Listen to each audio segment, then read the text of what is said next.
بسم الله الرحمن الرحيم الحمد لله رب العالمين والصلاة والسلام على رسوله الكريم وعلى آله وأصحابه أجمعين وأشهد أن لا إله إلا الله وأشهد أن محمدا عبده ورسوله اللهم صل وسلم وبارك على نبينا محمد وعلى آله وأصحابه أجمعين أما بعد. We are continuing in Zadul-Ma'ad in some of the most crucial chapters of this wonderful and very illustrious book in Zadul-Ma'ad, which has to do with etiquettes and largely the etiquettes of speaking and what is appropriate, what is inappropriate, what is permissible for a person to say, what type of thing did the Prophet ﷺ discourage when it comes to things that people say, sayings, proverbs, idioms, beliefs that people have, etc. All of this has been discussed in depth in the past few chapters, and we've taken a lot of extra time in these chapters in order to articulate the spirit of what Ibn Al-Qayyim rahimahullah intended with regards to these chapters. We discussed in our previous class, we discussed the etiquettes of asking the people of knowledge and the etiquettes of the people of knowledge in their speech and in their fatwa. We mentioned, for instance, that Ibn Al-Qayyim rahimahullah says that it is, wa alaykum as-salam, yukrahu an yaqul al-qa'il أو المفتي أحل الله كذا وحرم كذا في مسائل الاجتهاد. That for the person who is speaking, teaching, disseminating knowledge of the Book of Allah, of the Sunnah of the Prophet sallallahu alaihi wasallam, when a person says Allah has permitted such and such, or Allah has prohibited such and such, this is only when things are clear, crystal clear, totally unambiguous in what Allah subhanahu wa ta'ala has said regarding that issue. However, when it comes to the issues of ijtihad, where much of the argument can be conjecture, much of the argument is what is referred to as dhanni, meaning that the scholar who makes this ijtihad, who formulates this opinion, while this opinion finds its roots in the Quran and Sunnah, the actual statement, the actual issue is not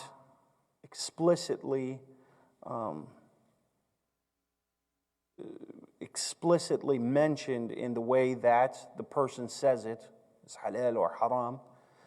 A person would not say, Allah has made this haram, unless we have clear evidence of that. Allah has made this halal, unless we have clear evidence of that. But in issues of ijtihad, where, as we said, it is an opinion formulated by a scholar, it finds its roots in the Quran and Sunnah, this is something where the mufti should say it in a particular way. Say the correct opinion is such and such, or I lean more towards this, or this is what we should do if it's an issue, rather than Allah said or the Prophet ﷺ said, because this is an opinion that has been formulated by a man. and it could be incorrect. And that should not be ascribed explicitly to Allah subhanahu wa ta'ala or His Messenger.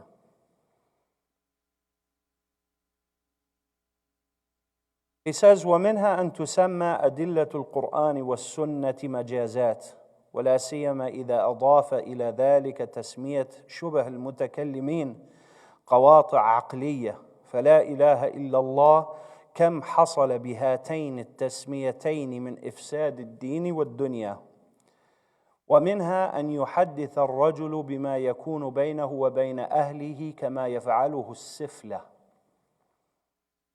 He says, another thing that is prohibited for a person to speak about is to discuss the intimate affairs between himself and his spouse, for a person to discuss what happens in private behind closed doors between a husband and wife, to discuss this thing outside with other people. This, of course, is haram, and this is the attributes of people who are very uneducated and very morally corrupt and bankrupt.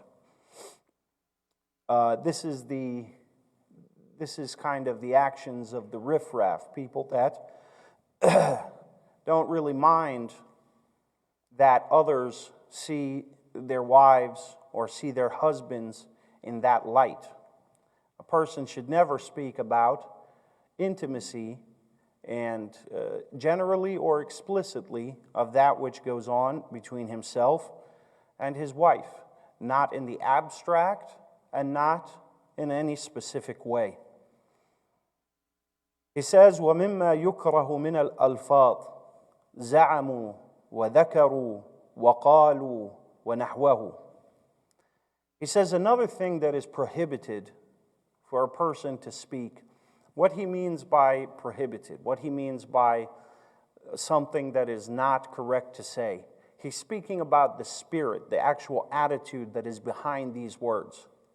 So he mentions here, they say, they claim, it's been said, right? Whatever follows something like that, it's been said, they say, right? Usually, this is something, what follows that is not going to be a beneficial fact. Usually it's going to be a statement of pure conjecture at many times. It is not good for a person to constantly be repeating everything that he says. There is a narration, and it's also the words of Umar ibn al-Khattab and Abdullah ibn Mas'ud. Imam Muslim rahimahullah mentions this and ascribes it to Umar and Ibn Mas'ud in the introduction of his Sahih, that they said, كَفَى بِالْمَرْءِ كَذِبًا أَنْ يُحَدِّثَ بِكُلِّ مَا سَمِعَ. It is enough for a person to merely repeat everything that he's heard. A person doesn't need to deliberately lie. If they just repeat everything they've heard, that's enough falsehood that will come from that person. What this means is that what you hear, there's good and there's bad. A person should not just say everything that they've heard. They should vet what they hear and only say that which is beneficial. If it is something that is detrimental, something that is bad, something that is conjecture, something that is uncertain, a person should not repeat these things. Because in repeating these things, a person will inevitably start to repeat rumors, start to repeat gossip, lies, half-truths, etc. And so a person must vet what they hear before they speak of it.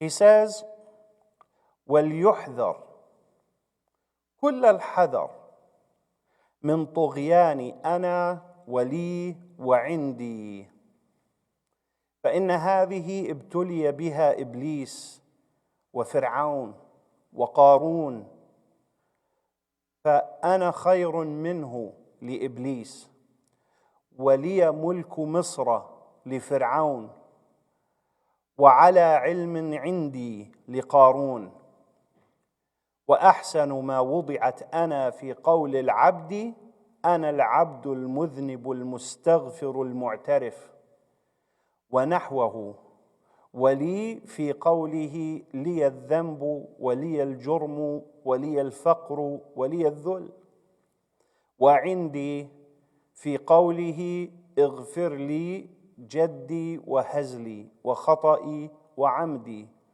وكل ذلك عندي. وهذا من أدعية الرسول صلى الله عليه وسلم.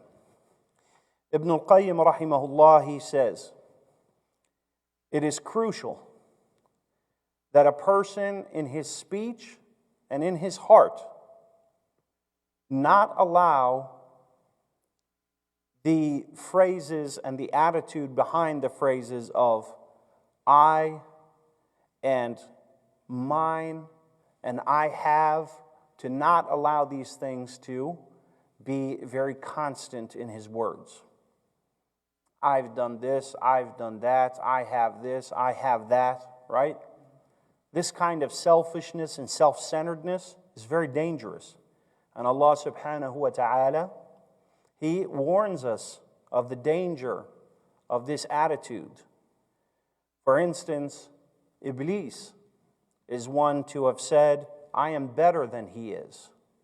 And Fir'aun, to me belongs the treasures and the dominion of Egypt.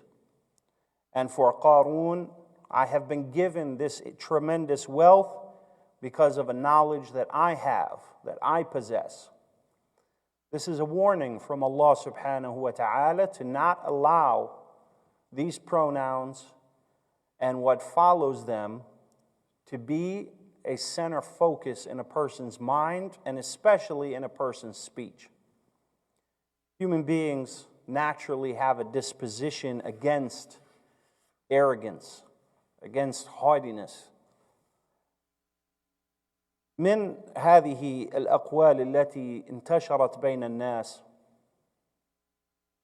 يعني يقول ابن القيم وليحذر كل الحذر من طغيان أنا ولي وعندي. من طغيان أنا، ألا يكون الإنسان فكره مرتكز على نفسه وعلى ما عنده، وإنما الإنسان يتعزز بالله ويتفاخر بالله ولا يجعل نفسه منصوبا على ذلك.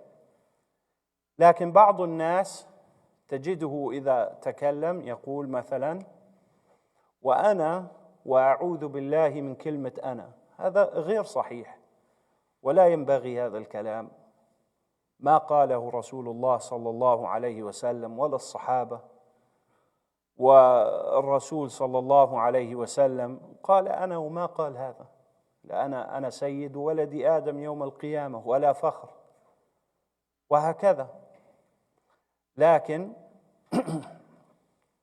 بعض الناس يظن أن هذا من السنة مثلا، إنه إذا تكلم يقول وأعوذ بالله من كلمة أنا. لا، الإنسان إنما ينهى عن طغيان هذه الضمائر، عن طغيانها على لسانه وفي فكره، أن يكون الإنسان مفتخرا فرحا بنفسه. هذا هو المنهي عنه، وعلى ذلك مثل ابن القيم رحمه الله تعالى. We have now completed those chapters, and now we go into the third part of Zadul-Ma'ad.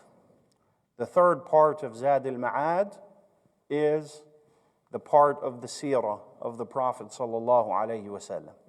Ibn al-Qayyim rahimahullah is now going to relate to us very eloquently and rather modestly. He is going to relate to us the biography of the Prophet sallallahu alaihi wasallam and the history of Islam.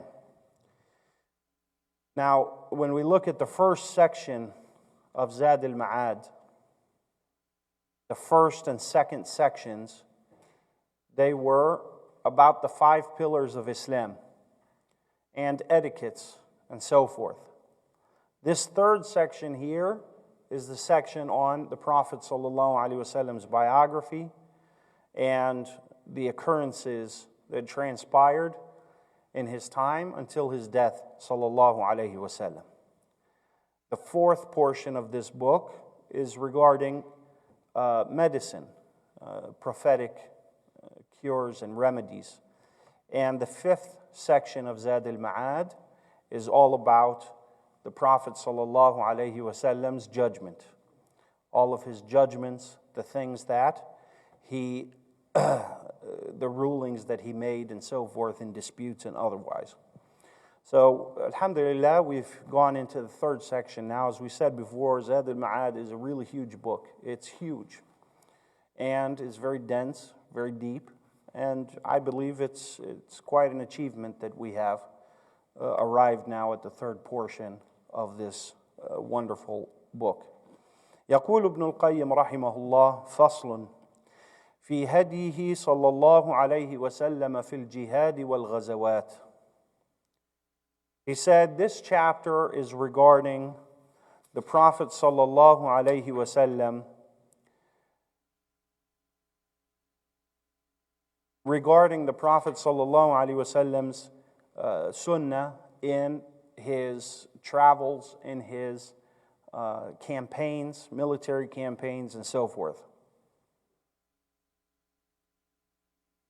He says, ولما دعا إلى الله يعني الرسول صلى الله عليه وسلم استجاب له عباد الله من كل قبيلة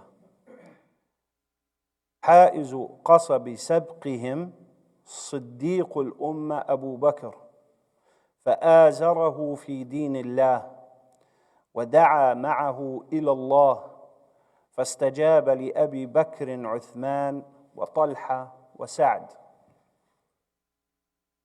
He says, when the Prophet sallallahu alaihi wasallam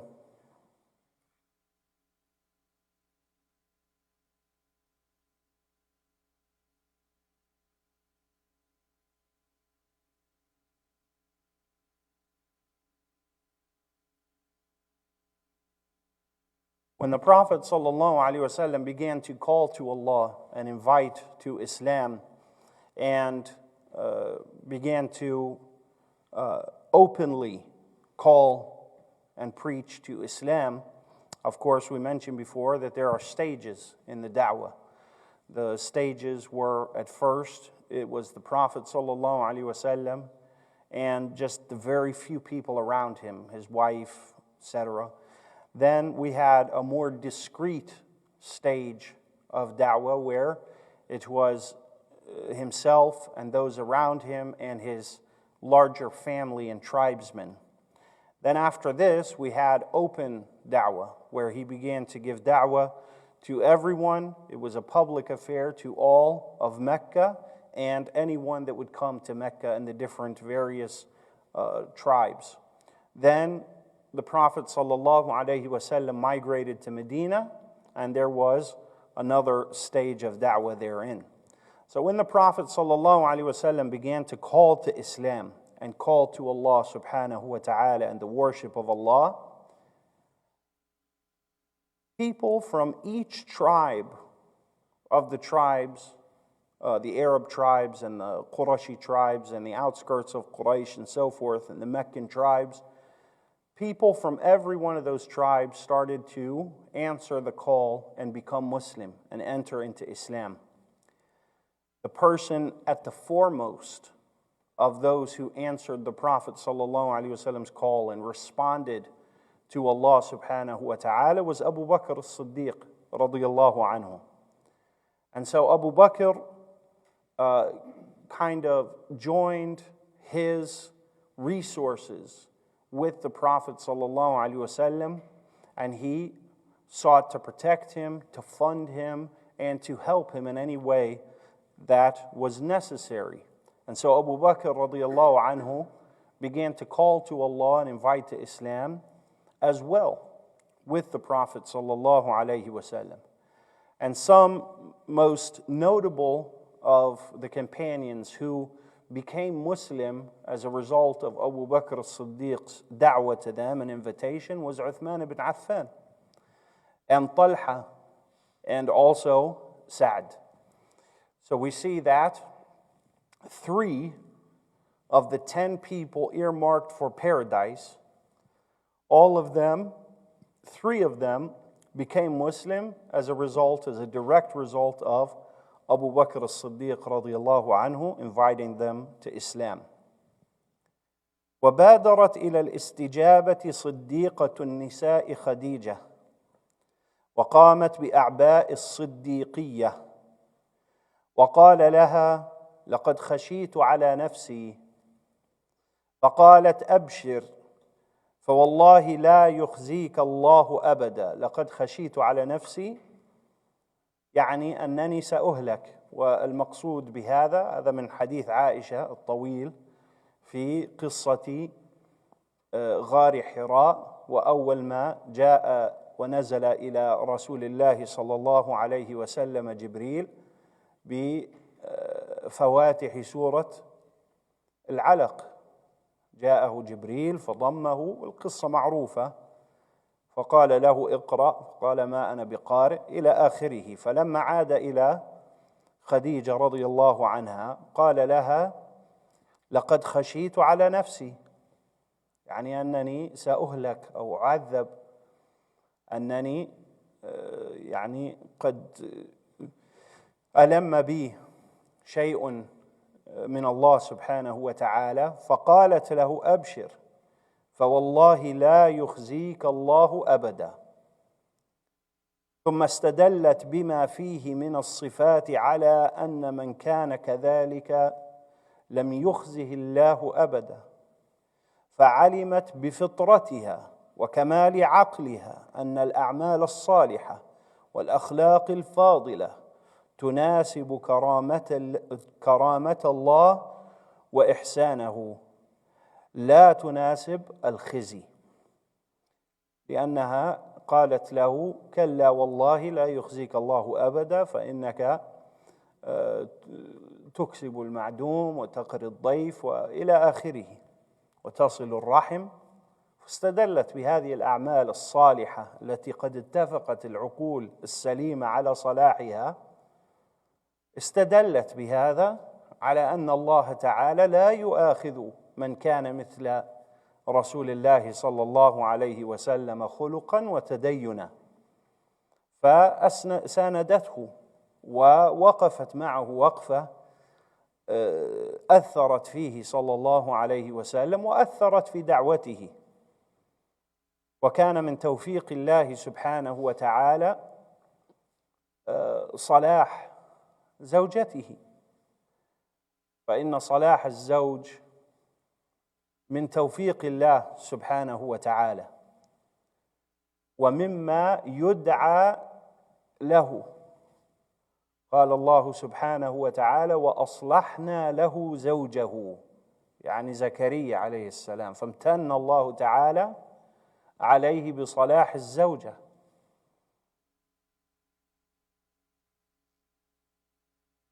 He said that the first of the women to believe in the Prophet sallallahu alaihi wasallam was the Siddiqah of the women, and that is Khadijah. And she, from the inception, from the beginning of the Prophet sallallahu alaihi wasallam's da'wah, from that first encounter with Jibreel that he had sallallahu alaihi wasallam, she maintained her support for the Prophet sallallahu alaihi wasallam in his da'wah. And when the Prophet sallallahu alaihi wasallam said to her, I honestly was very afraid, I feared for myself, when he had the first encounter with Jibreel, very well-known narration and story in Mount Hira, when Jibreel came to him there in the cave and delivered to him the first 5 verses of Surah Al-Alaq. of Surah Al-Alaq, he returned very scared and in shock. And he explained to Khadija what had happened. And he told Khadija, I honestly feared for myself.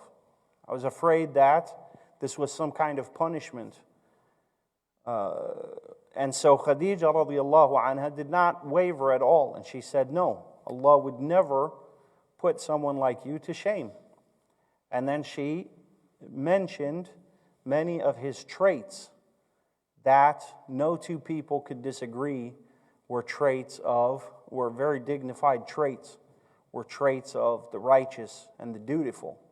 That he was good to his guests and that he kept strong ties with his kin and his family, that he was good to the poor, he was aiding and helpful to those less fortunate than himself. He says, وَبِهَذَا الْعَقْلِ استحقت الصديقة أن يرسل إليها ربها السلام منه مع رسوليه جبريل ومحمد عليهما السلام. يعني يذكر هنا يشير إلى الحديث في صحيح البخاري أن النبي صلى الله عليه وسلم كان مع جبريل فأتته خديجة فقال إن هذه خديجة تأتيك فأقرئ لها من ربها السلام. فأرسل سلامه سبحانه وتعالى، أقرأها السلام عن طريق رسوليه جبريل ومحمد صلى الله عليه وسلم. And because of this strength of character, because of this intellect, because of this dutifulness, Khadija radiallahu anha was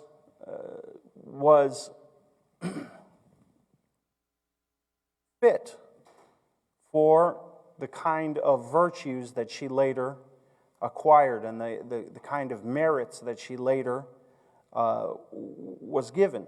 Of those merits is that Allah subhanahu wa ta'ala sent to her a salutation of as-salam from Jibreel to Muhammad sallallahu alayhi wasallam to her, which is the same chain of narration of the Quran. And so she's referring to a narration in Sahih al-Bukhari in which Khadija radiallahu anha was tending to the Prophet sallallahu alaihi wasallam, and she approached him while he was actually speaking with Jibreel, and Jibreel said to him, Khadija is coming, and convey to her from her Lord as-salam. And so the Prophet sallallahu alaihi wasallam conveyed this salam, that Allah subhanahu wa ta'ala conveys as-salam to you. وبادر إلى الإسلام علي بن أبي طالب وهو ابن 8 سنين وقيل أكثر وكان في كفالة رسول الله صلى الله عليه وسلم أخذه من عمه إعانة له في سنة محل. And another who was of the foremost to accept Islam from amongst the youth was his cousin Ali ibn Abi Talib. He accepted Islam at 8 years old, and some historians say he was a little older than that. And he accepted Islam at 8 years old, and he happened to be in the household of the Prophet sallallahu alaihi wasallam. They had a hard year. And food was scarce, resources were scarce. And so Ali ibn Abi Talib had actually was spending time and being raised by the Prophet Muhammad sallallahu alaihi wasallam in his household because he took on the responsibilities of caring for Ali ibn Abi Talib as a child because of a time of need and poverty that had passed through the home of Abu Talib, his uncle. وبادر زيد بن حارثة حب رسول الله صلى الله عليه وسلم وكان غلاما لخديجة فوهبته له He said, and another who had hastened to accept Islam was Zayd ibn Haritha, radiyallahu anhu. And he was actually a servant who was owned by Khadija. And Khadija, radiyallahu anha, she gifted the Prophet sallallahu alaihi wasallam Zayd ibn Haritha, and he then thus became his master and his owner. And the Prophet sallallahu alaihi wasallam freed him and adopted him as his own son. So it would be referred to as Zayd ibn Muhammad. He says, وَجَاءَ أَبُوهُ وَعَمُّهُ فِي فِدَائِهِ. And so one day, his father and his uncle show up to come and purchase his freedom. You might say, well, how does Zayd ibn Haritha end up as a slave if his father and uncle are coming looking for him? You know, slavery in the time of pre-Islamic Arabs, slavery was a very common occurrence. A person could become a slave literally overnight. People became slaves in many different ways. Either they were sold, a person would sell his children because of poverty or need. A person may sell his children. A person may owe a debt and give one of his children as that debt, etc. And so, Zayd ibn Haritha, this had happened to him. How he came to be owned by Khadija is unclear, but his father and his uncle later were able to pay that debt, so they came to free and purchase the freedom of Zayd ibn Haritha. And so when he came, the Prophet ﷺ had already freed him and adopted him as his own. And so when they came, the Prophet ﷺ said, فَهَلَّ غَيْرَ ذَلِكَ فَأُخَيِّرُهُ فَإِنْ اخْتَارَكُمْ فَهُوَ لَكُمْ وَإِنْ اخْتَارَنِي فَوَاللَّهِ مَا أَنَا بِالَّذِي أختار على من اختارني أحدا. He said to the father, to the uncle, he said, look, I'm going to give him a choice. If he wants to go with you guys, that's fine. He can go for free. And if he wants to stay and he chooses me, then he will stay and remain with me. قال قد رددتنا على النصف وأحسنت فَدَعَاهُ فَخَيَّرَهُ. And so they came to forcefully take him. Like, look, we have the purchase, we want to take him now. And he said, look, I'll meet you in the middle. I can't force him to go anywhere, but I'll give him a choice. And if he chooses to go with you, then I'll let him go, no problem. So they said, that is a reasonable compromise. So the Prophet ﷺ called Zayd, and he gave him a choice. فقال ما أنا بالذي أختار عليك أحدا. قال ويحك يا زيد. قال يعني أبوه وعمه. قال لزيد ويحك يا زيد. أتختار العبودية على الحرية وعلى أهل بيتك؟ قال نعم. لقد رأيت من هذا الرجل شيئا ما أنا بالذي أختار عليه أحدا أبدا. فلما رأى ذلك رسول الله صلى الله عليه وسلم أخرجه إلى الحجر فقال أشهدكم أن زيدا ابني أرثه ويرثني. And so Zayd radiallahu anhu, when they gave him a choice, he said, I would never choose anyone aside from Muhammad sallallahu alayhi wasallam. And this was before revelation.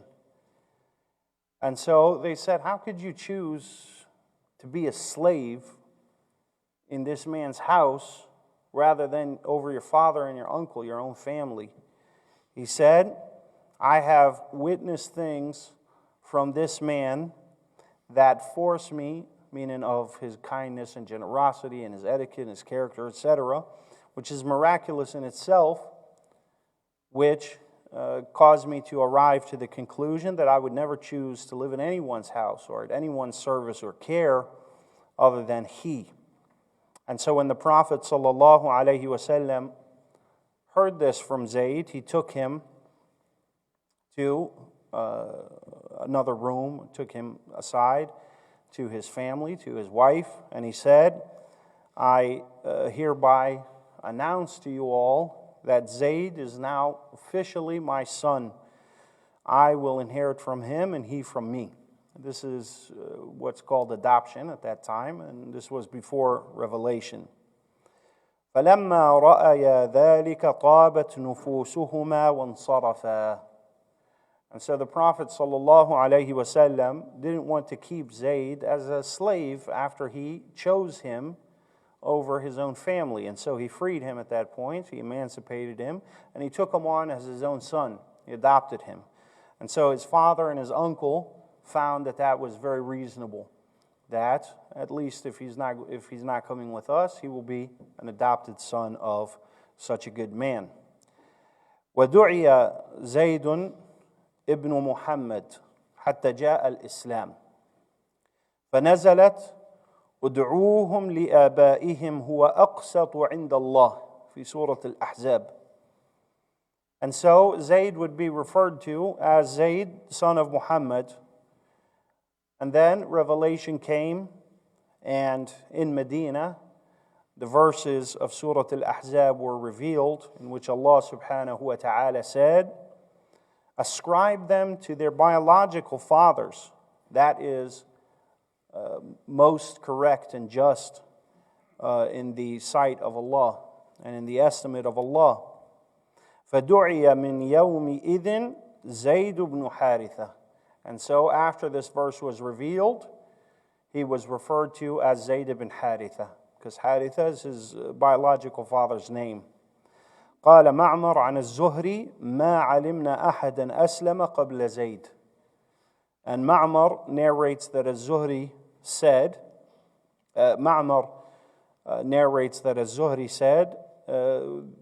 Zayd is the first person that we know to have become Muslim. First here is relative, meaning the first person from amongst the servants to become Muslim.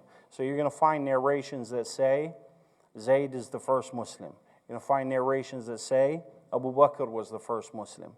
You're going to find narrations that say Khadija was the first Muslim. Other narrations that say Ali was the first Muslim. This is all relative, right? So Abu Bakr was the first of free men, adults, and Khadija the first of the women, and Ali the first of the youth, and Zayd the first of the servants. So this is a relative firstness, but the first person to become Muslim, accept Islam, was Khadija radiyallahu anha. And so this was a great honor that Zayd had, to be called Zayd, son of Muhammad, right? To have the Prophet Muhammad sallallahu alaihi wasallam in his lineage like that. But that was taken away from him, right? And due to no error or wrong in his part. So the scholars mention of them Ash-Shawkani rahimahullah in his tafsir, Fath al-Qadir, that Allah subhanahu wa ta'ala took away from Zayd something and replaced it with something better. So he took away from Zayd that he would be called Zayd ibn Muhammad.